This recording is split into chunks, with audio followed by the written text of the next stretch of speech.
Pakistan Peoples party کے رہنما پی پی 158 کے ٹکٹ ہولڈر عارف ظفر صاحب 5 جولائی یوم سیاہ کے موقع پر سٹی ون نیوز سے گفتگو کرتے ہوئے بسم اللہ الرحمن الرحیم 5 جولائی 1977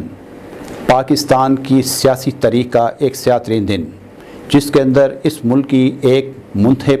جمہوری حکومت کو غیر آئینی طریقے سے ختم کیا گیا، اور اس کے نتیجے میں اس ملک کے اندر جو ایک سیاسی استحکام کی فضا پیدا ہوئی تھی اس عمل کو انٹینشنلی روکا گیا۔ میں سمجھتا ہوں کہ اس ملک کے اندر جو 26 سال سے جو آئین نہیں بنا تھا، اس حکومت کا یہ سب سے اولین کارنامہ یہ تھا کہ اس نے اس ملک کو ایک متفقہ آئین دیا۔ اس کے نتیجے کے اندر پاکستان کے اندر تمام جو ادارے تھے ان کے حدود کا تعین کرنے کا ایک ضابطہ بنایا گیا، اور میں سمجھتا ہوں کہ 5 جولائی 1970 کو جس وقت ایک منتخب حکومت کو غیر آئینی طریقے سے ختم کیا گیا، ان تمام اصولوں کی، ان تمام ضوابط کی، اس آئین کی وائلیشن کی گئی، جس کے نتیجے میں اس ملک کے اندر ایک سیاسی عدم استحکام کی فضا پیدا ہوئی۔ پاکستان پیپلز پارٹی اپنے قیام سے لے کر آج تک جس جدوجہد کے اندر رہی ہے، اس کی جدوجہد کا ایک ہی مقصد تھا کہ اس ملک کے اندر آئین کی جو بالادستی ہے، اس ملک میں قانون کی جو بالادستی ہے، اس کو اس ملک کے اندر نافذ کیا جائے، تاکہ اس سے عام لوگ جو ہیں ان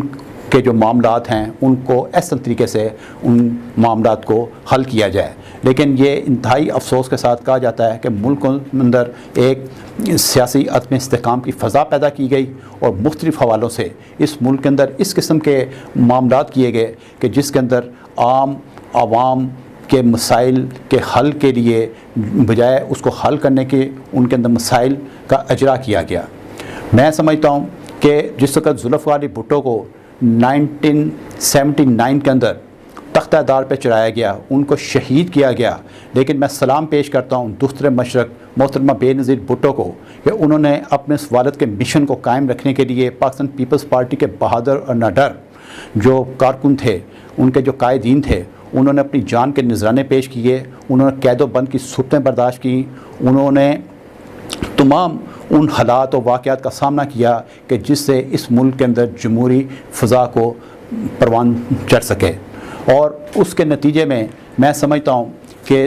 جس وقت جناب آصف علی زرداری مرد حر کی حکومت کا قیام آیا، انہوں نے جو سب سے بڑا جو تاریخی کارنامہ انجام دیا وہ یہ کیا کہ انہوں نے تمام تر صدارتی اختیارات جو ہے پارلیمنٹ کو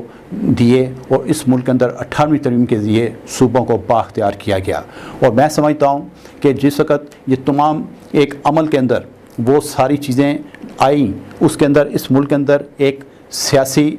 استحکام کی فضا پیدا کی گئی، اور اس کے نتیجے میں ملک جو تھا وہ معاشی طور پر اس کے اندر مضبوطی آئی۔ لیکن وہ مائنڈ سیٹ جو اس ملک کے اندر وہ یہ نہیں چاہتا کہ اس ملک کے اندر ایک سیاسی استحکام کی فضا پیدا ہو، وہ اس نے یہ اس قسم کا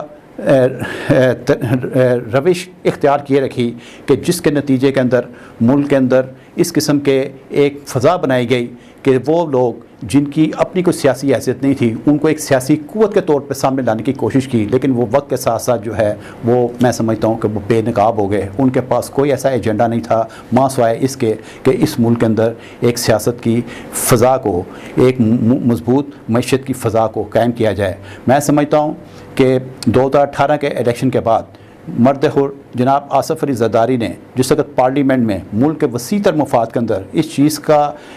عندیہ دیا کہ میں ملک کے وسیع تر مفاد کے اندر اس ملک کے اندر معاشی استحکام کے لیے، اس ملک کے اندر سیاسی استحکام کے لیے اپنی سروسز میں دینے کے لیے تیار ہوں، لیکن یہ انتہائی افسوس سے یہ کہا جاتا ہے کہ اس وقت کے جو سلیکٹڈ حکمران تھے ان کی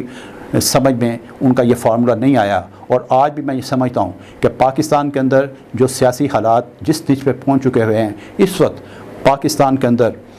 آصف علی زرداری کی شکل کے اندر ایک ایسی شخصیت ہمارے پاس یہ موجود ہے کہ جن کی ہم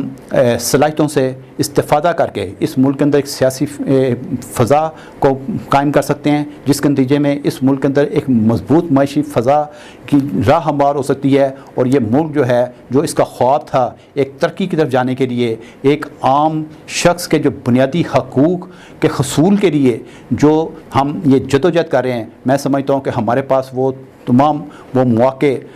ہمارے پاس موجود ہیں کہ اللہ تعالیٰ نے ہمارے پاس جناب آصف علی زرداری کی شکل میں ایک ایسی لیڈرشپ ہمیں دی ہوئی ہے کہ جن سے ہم استفادہ کر کے ہم اس ملک کو ان تمام مسائل سے نکال سکتے ہیں کہ جس کے نتیجے میں پاکستان جو ہے ایک ترقی اور ایک کامیابی اور کامرانی کی راہ پہ گامزن ہو سکتا ہے۔ ٹھیک، یہ کتنے منٹ کا ہو گیا؟ بہت اچھا، یہ دونوں چیزیں ہو گئی، یوم سیاہ بھی کیمرہ مین فرحان شیخ کے ساتھ Arshad Ansari, city one news, Lahore.